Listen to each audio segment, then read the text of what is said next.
The 2019 Packers were labeled by some as the most fraudulent 13-3 team in NFL history.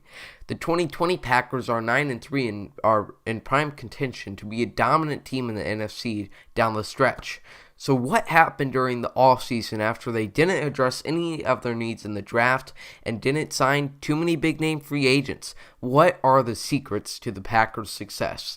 I'm Joey of Underage Packers. Today I picked out 3 reasons why the Packers are a much better team in 2020 than they were in 2019.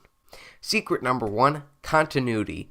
The 2020 NFL season has been anything but normal, with preseasons canceled, games pushed back, Week 18 in contention, and training camp shortened. There has been a lot of adjustments that have been enforced. So, the Packers, who are being known for keeping their players in-house and building off in-house talent, are the perfect candidate to stick with their team and continue their success that they had in the former year into 2020. They have done exactly that. They haven't had to bring in too many players to learn the new system. They haven't had barely any new starters. If there is a new starter, it's someone that was a backup last year that is replacing someone who left in the offseason, such as Rick Wagner and Billy Turner, for Brian Bulaga. This also brings the team a lot closer. The 2020 Packers have a sense of team unity that is hard and rare to see across any other NFL team in the former years. All these players have been together for at least 2 years now. They know each other, and they have formed a great team bond along with their coordinators and coaches. Secret number 2, going off that, draft and develop. For all the crap that Brian Gutekunst and the front office took for not drafting a wide receiver or not trading for a guy like Robbie Anderson or not signing some big-name free agent besides Devin Funchess, they have done a phenomenal job, in my opinion, at building this team up.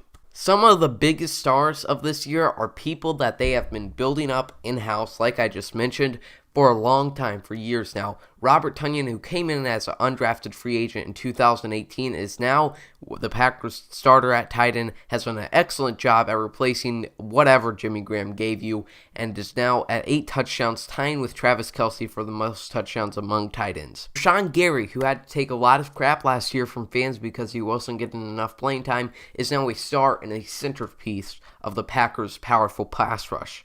Darnell Savage is a reliable starter now that has had 2 game-changing interceptions in the past 2 weeks. Elgton Jenkins is becoming one of the best offensive linemen in football. You draft and you develop. Brian Gutekunst was a great learner from Ted Thompson, and now when you have the 30th pick in the NFL draft, instead of trying to get guys that might help you right now, why not go get a guy or two that will develop into something much bigger in the years ahead? Jordan Love might be your future, and you might have your 3rd straight Hall of Fame quarterback. A.J. Dillon, with Aaron Jones and Jamal Williams coming up on the contract year, who knows what your running back room looks like the next 2 years. Josiah DeGuara, get him in now to the system and help Matt LaFleur use him as a Swiss Army knife in his offense that he is trying to develop and innovate in. Round 6, taking 3 offensive linemen. John Runyon has already seen some playing time and has done particularly well.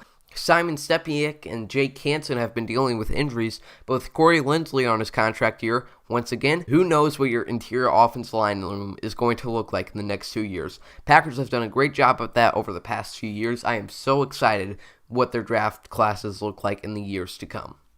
And finally, secret number 3, Aaron Rodgers is playing like an MVP. This is a different playing style we saw from Aaron Rodgers in 2014 and 2011, and even 2016, where we had a fantastic 6-game stretch and run the table.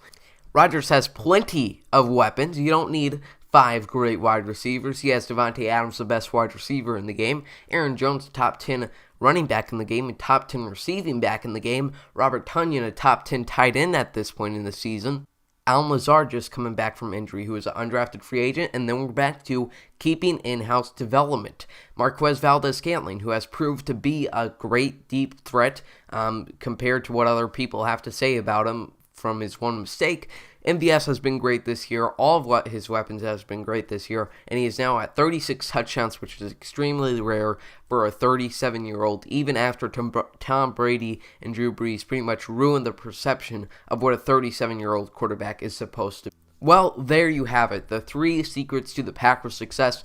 I'm not a prime candidate for general manager, but my advice to anybody as coming in as a new general manager or a new front office man in the NFL, do what the Packers are doing.